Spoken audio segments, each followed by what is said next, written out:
They could see the rats feverishly swimming towards the shore of the island, and then the clouds covered the moon, and they were in complete darkness. They rushed to get all of their supplies off the beach. They knew they didn't have a lot of time. They got the food, water, and lanterns in, and risking a last trip, two of them went back for a small raft they had been working on. One grabbed the front, the other the back, and when they were halfway to the lighthouse, they heard the rats behind them. The man carrying the front of the raft didn't notice the extra weight he was carrying when the other man tripped and fell and was engulfed by starving, ravenous rats. He rushed in the lighthouse and barricaded the door. Soon the whole lighthouse was surrounded by rats. The sound of screeching and scraping at the exterior walls was so deafening they couldn't hear each other even when they yelled. It went on for so long that two of them went crazy and ended up strangling each other. Luckily, the next day a Coast Guard helicopter spotted the wreck, and they were able to airlift the two remaining survivors away. No way did all that happen. Contraire, sir, it did. In fact, my cousin flew the helicopter that picked them up.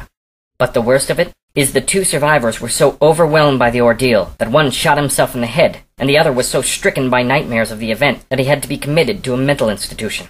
Every night he dreamed of the sounds of thousands of rats screeching and clawing at the side of that lighthouse, and it drove the poor soul mad.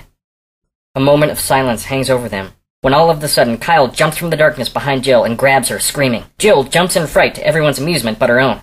Jill turns and hits Kyle. Jerk! As the commotion dies down, Tank, looking weary and confused, says, "What are you guys whispering?" "Now I know you're drunk. You're getting paranoid. Sounds to me like it's time to hit the racks, ladies and gentlemen." Everyone finishes their drinks and ambles back to their quarters. Back in their room, Kyle and Jill are making out on their bunk. Kyle's advances go further than Jill would like, so she moves his hands and tells him no. Unfazed, Kyle keeps persisting until Jill has to push him off of her. "I said no! Come on, what's your problem?" "I just don't want to now." "You know, there are plenty of other girls that could have asked." Kyle realizes this was the wrong tactic as Jill storms out a door and slams it behind her. Jerk. As she storms down the narrow hallway, she hears Tank's raising voice coming from Bobby in his room. "Stop whispering around me!" "But baby, I didn't say anything." "Stop it, stop it, stop it!" Jill passes by and figures that she's not the only one having problems. Jill goes up to the deck to get some fresh air and is surprised to see Chet leaning against the rail on the port side, looking out at the sea. "Don't tell me you're fighting too," says Jill, but Chet doesn't seem to hear her. "Chet?" Chet briefly looks away from the sea. "Oh, Jill, I didn't see you there. Are you alright?" "Oh, I'm fine. I love to come out here and just listen to the sea. It helps me clear my mind." "Oh, it is nice. But don't stay up too late. The captain needs his rest, right?" Chet smiles in affirmation, but says nothing. Jill says goodnight and heads off to the bow of the ship to watch the stars and fall asleep on a lounge chair. The camera slowly inches in on Chet's eyes, while the sound of the sea gets louder, and underneath it you can hear the whisper of voices. The camera then pans out from his eyes, away from the ship, and as it cruises off, you can see an enormous dark shadow following behind it.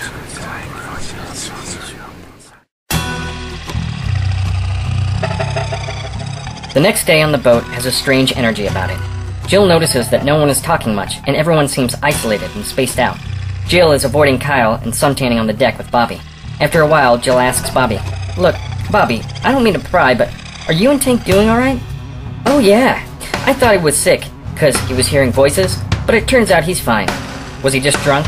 "No, I just had to listen harder to hear them too."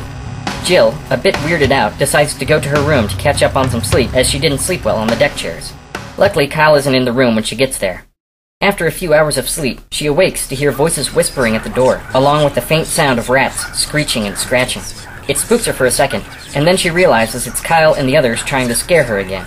She jumps out from the bed, yelling, "Knock it off, you guys!" But when she opens the door, no one is there. Later, Jill goes to see Chet in the wheelhouse.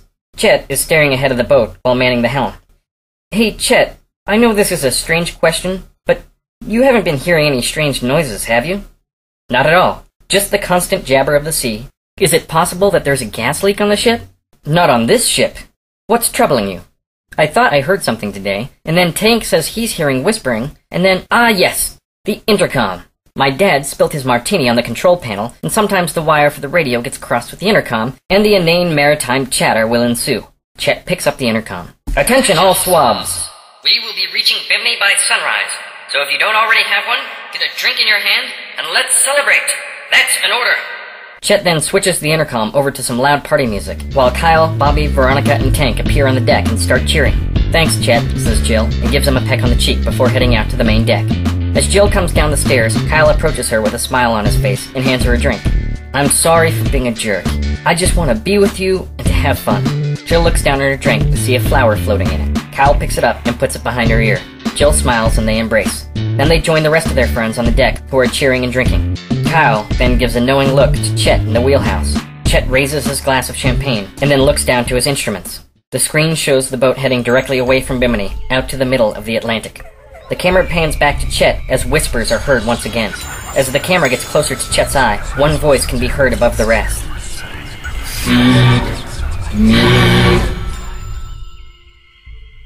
The next morning, Jill wakes up next to Kyle. Jill is extremely hungover and looks around the room to see empty bottles and drink glasses laying about. She gets up and starts to head out to the main deck. As she does, she notices that no one else is around. Chet isn't in the wheelhouse. She also sees that it's late in the morning and they don't seem to be near any land. Just then, she hears whispering again, getting slightly louder. She winces her head in pain until she shouts out loud, "Shut up!" The whispering stops. She looks around to make sure that no one saw her talking to herself. In the silence, she hears a muffled crash from below deck. She heads back down to her room. Jill is just outside of her room in the hallway when she suddenly jumps in pain. Jill has just stepped on a sizable piece of glass. She looks up to see a broken glass box that once held a fire axe. She looks at her foot, which is bleeding pretty bad, so she hops on one foot into her room, shouting expletives as she goes. The room is empty when she gets there, so she hops over to the bathroom sink, puts her foot in, and runs the water. Blood streams from her foot. Just then, Kyle bursts in the room, holding the fire axe, looking crazy. He's muttering to himself and scanning the room. "It needs food! It has to eat!" Jill almost calls out his name, but stops herself, realizing something is very wrong. She shuts the bathroom door as quietly as she can, but at the last second, Kyle looks up at her with a manic expression that she has never seen before. She slams the door shut, and a second later, the blade of the axe shoots through the thin paneling.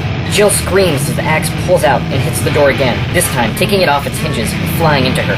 Jill is knocked down with the axe near her face. "It's hungry!" Kyle screams. "Must feed it!" His voice seems to change and fluctuate until an unearthly sound comes from his throat. "I'm hungry." Jill screams in horror and with a rush of adrenaline, kicks with all of her might, sending Kyle and the door across the small room. Kyle hits his head and this gives Jill a moment to run away, back through the hallway across the glass and up the stairs. Right as she turns the corner, she runs into Tank, who grabs her by the arms. Jill screams and struggles, but then realizes that Tank isn't attacking her, but instead pleading for help. "Jill, it's Bobby! Please, you have to help me!" He pulls her to the port side of the boat and points up to the crow's nest. Bobby is standing as high as she can on the crow's nest, with her arms spread. "I'll feed you, my love," she announces to the sea, and proceeds to dive off the boat right past Jill and Tank into the water. They look over the edge of the boat just in time to see a dark shadow quickly pull Bobby deep under the water. Jill hears something behind her, turns around, and sees Kyle rushing at them with the axe. Jill screams and tries to push Tank out of the way, but ends up pushing herself away from his large frame. The axe goes deep into Tank's back, and the resulting force almost sends him over the edge. Kyle picks up Tank's feet and lifts him over to finish the job. Jill crawls away and gets to her feet, running to the stern. She sees Chet ahead of her, looking calm and relaxed, with something in his hands. Jill runs to him for help, and as she is about to speak, Chet looks over at her nonchalantly and tosses Veronica's head over the side of the boat. Jill stops her momentum and turns around, but it's too late. Kyle is slowly advancing towards her, blocking her only escape. She is desperately trying to think of what to do next when she hears the noise of something breaking the water's surface. Kyle and Chet both stop what they're doing and look over with expressions of joy. Kyle is gone in a flash. She turns back to Chet just in time to see him and the leg he's holding whisked away by a large orange tentacle. Jill turns to the sea and backs up against the wall in horror. She slides down the wall and screams as the camera pans into her eye. In the reflection of her pupil, you can see an enormous octopus with 5 of its tentacles in the air, pulsing and writhing, a friend of hers dangling at the end of each.